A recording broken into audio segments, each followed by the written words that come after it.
Simon, unfortunately, we have to break in. Take you straight away to the Ministry of Information. The press conference has started. Sunday night, His Excellency the President gave us a general update, Update 7, on Ghana's COVID-19 response program. And today we are starting our briefs for this week, consequent thereon. Today's brief will be in about four parts. First, we will reiterate the government response as has been enhanced in some cases by His Excellency the President when he spoke to the nation last night, and in one case as has been amended. Then we will invite our colleagues from Noguchi, who are leading the entire testing program, to help us with some details on the data of tests and the analysis thereon.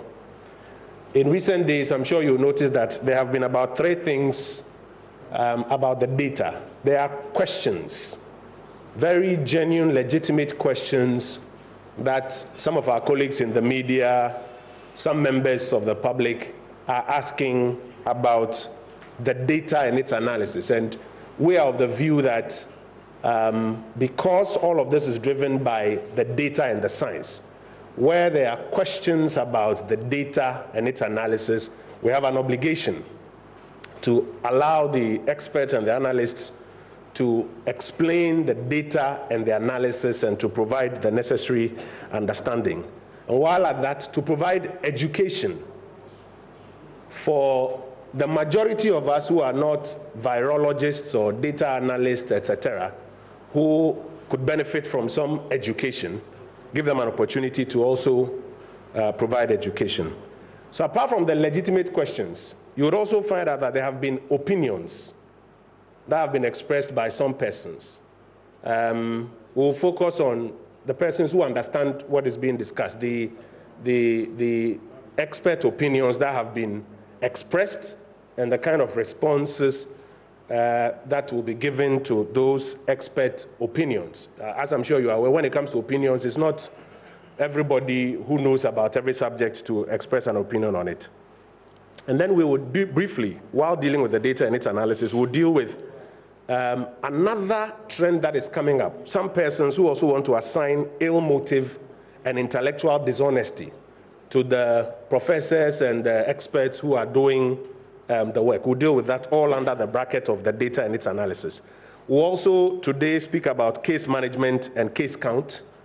And then there are reports that Ghana has a model that projects that 3 million people will get sick and 15,000 will die.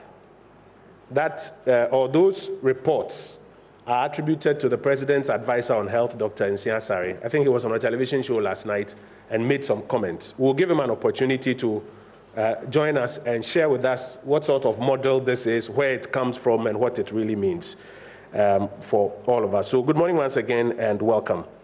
Let me start from the very first, very simple one, and then I would later proceed. Now, on Sunday night, His Excellency the President updated the country on where we are on Ghana's COVID-19 response program. You would recall that 3 weeks earlier, he had outlined a number of interventions. One, the preventive etiquette, including the washing of hands, the using of hand sanitizers, most importantly, social distancing and related matters, which the analysts suggest has a very high potential to cut transmission rates. So by introducing that, whatever transmission rate we were having, that alone is expected to cut it as a first step. And then His Excellency the President mentioned a number of restrictions, or retreated some restrictions, including the closure of the borders, the shutting down of schools, and other public engagements, including social and religious engagements. Again, when you come to the closure of the borders, it was to cut the vertical importation, which was our very first risk. The banning of all of these public activities also to cut down as a second layer the kind of interactions that people generally have, which could also then help us reduce our rates of spread. Then he proceeded to announce an enhanced testing program. The value of that enhanced testing program is that when you compare the test numbers coming from other parts of the world, many of them are testing people who are sick and symptomatic who are coming to the hospitals. Ghana adopted a significantly different route, which is that we will go out into the communities and test even persons who are not sick, who are not symptomatic, persons that we call the at-risk populations. The view is that if you do that and you find these persons who have been exposed early, you can give them supportive treatment. Then they don't have to fall sick and come and look for hospital beds and ventilators. So in other jurisdictions, while they are talking about hospitalization rate and how many people are on ventilators, Ghana's approach is to do an enhanced testing, find people early, give them support so that we don't even have to get there. And then the president mentioned the fourth thing, which was that to allow us to get as much data as we needed, he was restricting movement by executive instrument in Greater Accra and Greater Kumasi so that the health experts could go out there and do a lot of these tests and give us data to inform the next line of action. The president never said that he was imposing these restrictions because we were at X number of cases. Because if he did, then by logical implication, you see that then if the case count goes higher, then maybe he should even extend the lockdown or lockdown some more. He explained clearly that he was imposing these restrictions to allow the health experts to go out there and to get us data. 2 weeks on, the president updated the country that there was a lot of data in. Unfortunately, he was of the view, based on the advice of the experts, that they would like to have 1 more week to complete the gathering of their data to inform the next line of action. On Sunday, the president updated the nation that that data was in. It showed, among a number of things, a composite infection rate of about 1.5, which if you break down into various categories, you will see the infection rates, or what they call the positive rate, or on the website you see positivity rate among various cohorts, but 1.52 positivity rate. And the president explained that based on a number of factors, about 7 factors he outlined, he was amending or adjusting Ghana's response as follows. Number 1, the preventive etiquette, which we have been preaching and which the science says has the ability to cut the transmission rate. He was maintaining all the old ones, and he was going to add 1 more, which is the wearing of masks. The wearing of masks, we are told, even has a further higher potential to cut the rate of spread. So the president, the government, did not lower or reduce that first intervention of preventive etiquette. Rather, it has been enhanced by adding the wearing of masks. In the past few days, government is working on how to ensure that as much of those are made available and people can also make their own, and we will put out the guidelines shortly. Then on the second subject of restrictions, closure of borders, schools, and all of those things, His Excellency the President announced that we are maintaining all of those. Again, that one has not been reduced. Item number 3, testing. And as we have mentioned, the value of testing is that you go out early, find people mostly asymptomatic or early exposure, you can give them supportive treatment, then they don't come into a sick bracket to require hospitalization, etc. He said our testing, which today puts Ghana at the highest in Africa when it comes to test per million of the population, we are even going to enhance it a bit more, further enhancing the testing regime, which will give us a higher advantage in finding if there are more people early exposure and then to deal with them. And then on the final subject of restrictions, or lockdown as they call it, he said, while in Accra and Kumasi, those were being lifted because the objective had been achieved. The objective of giving them the opportunity to go out and test had been achieved. Now, dealing with the hotspots and the other districts across the country, they have an eye on areas where if it becomes necessary that there's a lockdown, they would impose a lockdown and curfew in those particular hotspots or districts, as you may call it. Therefore, the narrative or the view by some that we have lowered our response is incorrect. As we have gone through and tried to demonstrate, you notice that in many of the instances, we've either maintained it or we have enhanced it. And even in the case of the last one, the lockdown, which was just in Greater Accra and Greater Kumasi, and not even across the country, that amendment has been explained of the new measures that are being put in place. The role of the security agencies, we are told in the coming days, is going to change from enforcing a lockdown to helping us comply with all of the other measures that we are going through. So that's just a quick reiteration of the government response program. Government has not lowered the program. Indeed, as we have gone through in some of the instances, we have actually enhanced those, and we'll provide some more details later. Now, one of our strongest tools is our testing capacity and our testing capability. We want to invite Professor William Ampofo, who is the head of virology at Noguchi. And they are also leading the entire testing program, which is coordinating a number of labs assisting Noguchi in this testing exercise to help us, first of all, answer the very legitimate questions that have come up about our testing program so far and how much we can rely on that data. Professor Ampofo, please join us with that. Just a moment for them to sanitize the podium.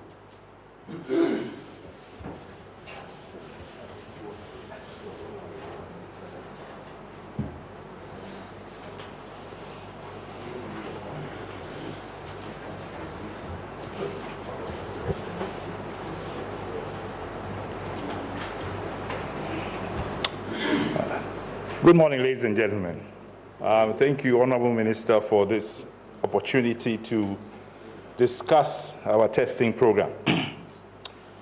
First, I would like to thank my colleagues at Noguchi, at the Kumasi Center, KCCR, at the Public Health Reference Lab, at the Veterinary Services Directorate Lab, and the CSR Lab, all together working day and night.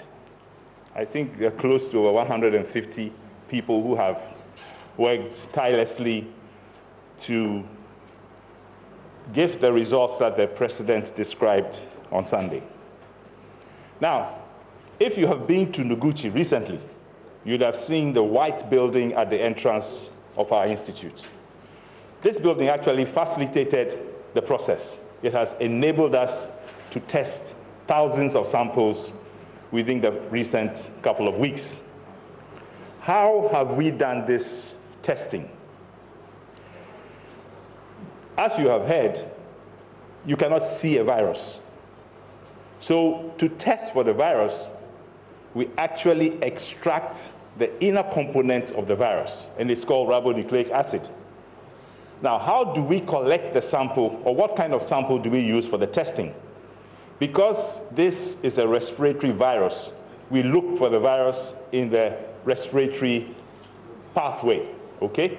So we take swabs from the nose, swabs from the throat. We also take sputum, which you bring out from the throat. And then we also have another method where we introduce salt water into your nose and you blow it out, and it's called nasal lavage. So these are the 4 types of specimens or samples that we have used in Ghana to test for the coronavirus.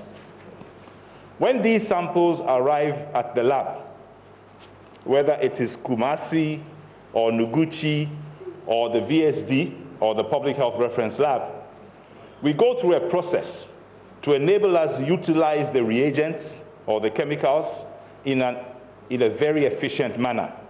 We simply pool the samples. What is pooling? Pooling just means that if you have 1,000 samples, you put them in pools of 10, and therefore you test at a time 100 pools. So in a short time, instead of testing only 1,000 samples, you actually test 10,000 samples. This simple arithmetic is what some people cannot do. if you want to understand how we are able to utilize our existing facilities using a method which was derived in 1945 for screening samples right from the blood bank, this is a very efficient way of proceeding. The other thing that we've done is that to ensure that we're actually not diluting the sample when we mix 10 of them together, we simply took one positive sample, which was at the limit of the detection of our system, and diluted it with 9 other samples, which were negative. Therefore, we could determine that if we pool 1, 2, 3, 4, 5, 6, 7, 8, 9, 10 together, we are still able to detect the first sample, which is at the limit of the positive detection. Again, with our partners, we have the latest kind of equipment to be able to do this direct detection. So, when we started, we realized that as the numbers grew, we were actually pooling 5 samples, and then we changed to a pooling of 10 samples. And this simple protocol was followed both by colleagues in KCCR, and of course, it's now adopted by colleagues here at PHR and VSD. So in a nutshell, you can understand that it is not impossible to have tested 68,000 samples, as His Excellency the President reported when he addressed all of us. Actually, since he addressed us, we have actually tested close to 30,000 samples, again, using the same method, because each time we do 10,000 samples, it's actually, a multiplication of a simple initial number. So please do not be surprised if in the next couple of days you hear that we have tested 100,000 samples in Ghana. It's just a matter of, what do you call it, multiplication and addition. Now, how efficient is this process? We don't just test. Each test that is done follows a quality control step as indicated by the manufacturer. We have actually used 4 different PCR test kits in Ghana. 2 of them provided by the World Health Organization and the Africa Centers for Disease Control, and also the West African Health Organization. So you can understand that the test kits that we have used are according to international standards and verified by these organizations to ensure that the process we are doing is in line with the applicable procedures. Also, we have established a common quality assurance program where we have exchanged samples between KCCR and Noguchi to ensure that samples that we say are positive at Noguchi are also checked by KCCR. And we have also done the same thing for samples from KCCR. Furthermore, the WHO has established an external quality assurance program, and we will be taking part in this external quality assurance program. I understand that the Africa CDC is also starting such a program for us in Ghana. You've also heard about rapid diagnostic tests. And the policy that the FDA, the Food and Drug Authority, has adopted is that all such rapid diagnostic test kits have to be evaluated and assessed for their ability to pick up a true positive, which we call sensitivity, and the ability to rule out a true negative, which is called specificity. So this process is currently ongoing, and we have established a panel of blood samples that are truly positive and that are truly negative. We are in the process of reporting back to the FDA on which kits, therefore, are most sensitive and most specific and therefore suitable for use in Ghana. This will then enable us to do more testing, but the results will be in combination with what we call the PCR, so that we can accurately describe as somebody having been exposed, accurately describe somebody as having been infected, and accurately describe somebody as having been previously exposed. It's very important to understand the distinction between these categories, or else people will think that they have the virus, whereas they have just been exposed and they have actually recovered. I think that this is a sufficient explanation of everything that we are doing so far on testing. If there are any specific questions or issues, I think that it will be brought to our attention and we will once again come here. But I must thank all my colleagues in the background who you do not see. They have worked tirelessly day and night in triple shifts, making sure that we are able to provide the testing to support the COVID response. Thank you very much.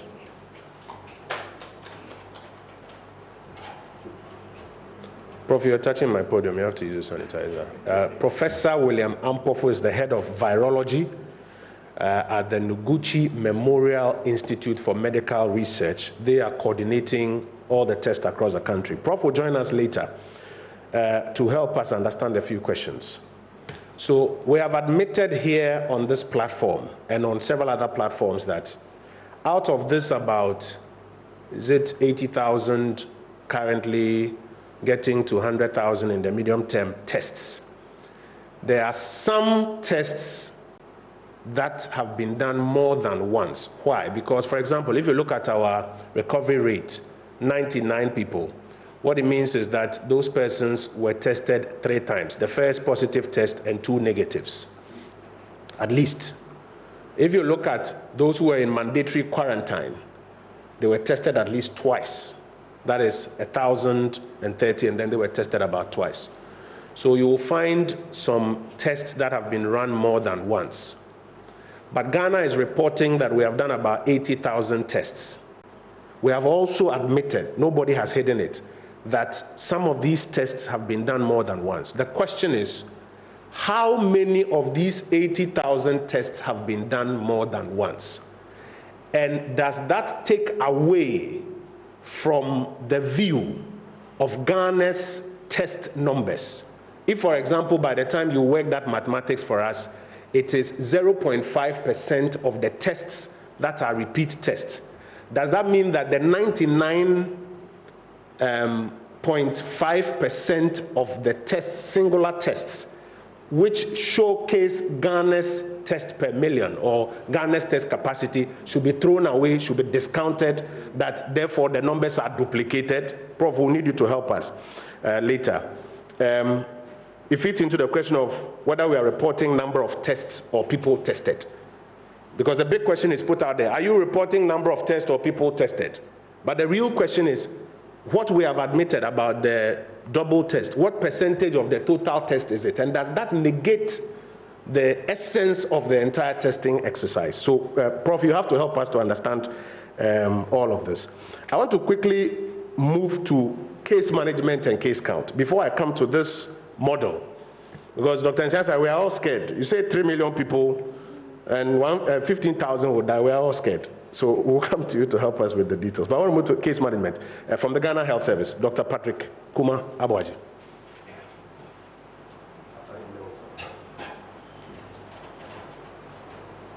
Thank you very much, Honorable Minister. I'm using your sanitizer. Good morning. We'll just give you a brief of where we are as of this morning. As you know, we have the cases categorized into general surveillance, travelers, enhanced surveillance, and then the total. Under the general surveillance, as at the 20th of April, which we're reporting, we have 401 cases that are reported positive. We still have the 115 travelers who were quarantined and tested at 115. Through the enhanced contact tracing, in the last 3 weeks, we have about 638 positives, bringing the number to 1,154 cases as at today. Out of this, we have had about 120 of them having recovered, a change from the 99 in the last reporting. Of these recoveries, 82 have come from the Ghana East. UGMC has reported 17 recoveries. Rage has 3 people have recovered.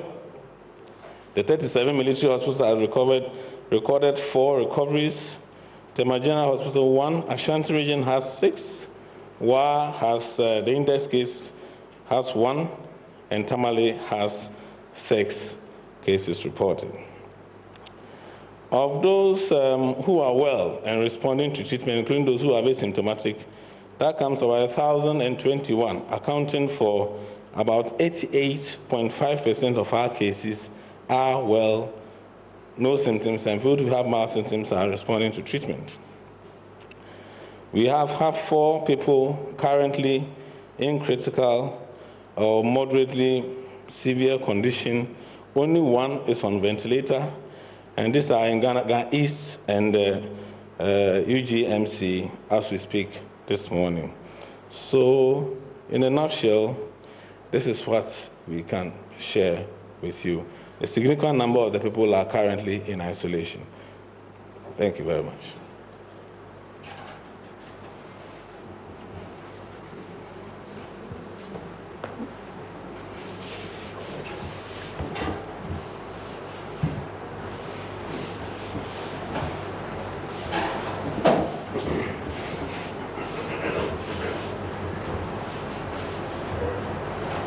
Dr. Patrick Abadi, thank you for that update. So now we have 120 recoveries. Doc, did I hear you correctly? 120 recoveries? Doc, 120 recoveries. 120 recoveries. Okay, and making our way through gradually. We'll also invite you later to respond to questions that our colleagues may have. Shortly, I'm going to invite Dr. Nsiah-Sarrey to come and explain this model of 3 million people to be infected, 15,000 to die, to come and explain this model.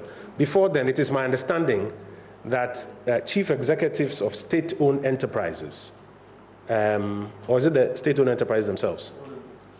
All entities. Is it the entities or the chief executives? The chief executives. The chief executives of the state-owned entities, those that come under SIGA, have also come together with a contribution which they want to make available to the COVID-19 Relief Fund.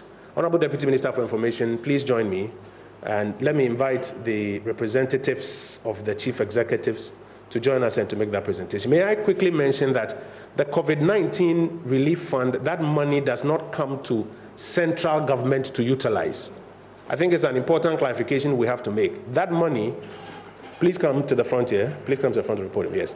That money does not come to central government to utilize. It goes to the fund which is administered by a board of trustees. A board of trustees led by the former Chief Justice, Madam Sophia Akufo, and they are going to administer that fund in accordance with the law that was passed by Parliament. Social distancing observed. So in accordance with the law that was passed by Parliament, the trustees of the COVID-19 Relief Fund are the ones who will apply these funds in accordance with the law that was passed. It does not come to central government. So please let us take note accordingly. There have been those who have donated items in kind that have gone to various ministries and departments that are handling parts of it, like food items, etc. And we are grateful to them as well. So, Honorable Pius. Thank you. Very quickly, Mr. Ajman, very quickly. All right, thank you. We're doing this on behalf of the CEOs and deputy CEOs of all the state entities. And this is an initial contribution. We still have a way to go, and under what we call the COVID support project for the state CEOs and deputies, we will still be making more contributions. And also, this is not coming from the institutions. These are the individual contributions of the CEOs and the deputy CEOs. Thank you very much. So CEOs and deputies, Dr. Nsiah-Sarrey, please join us and explain this model to us.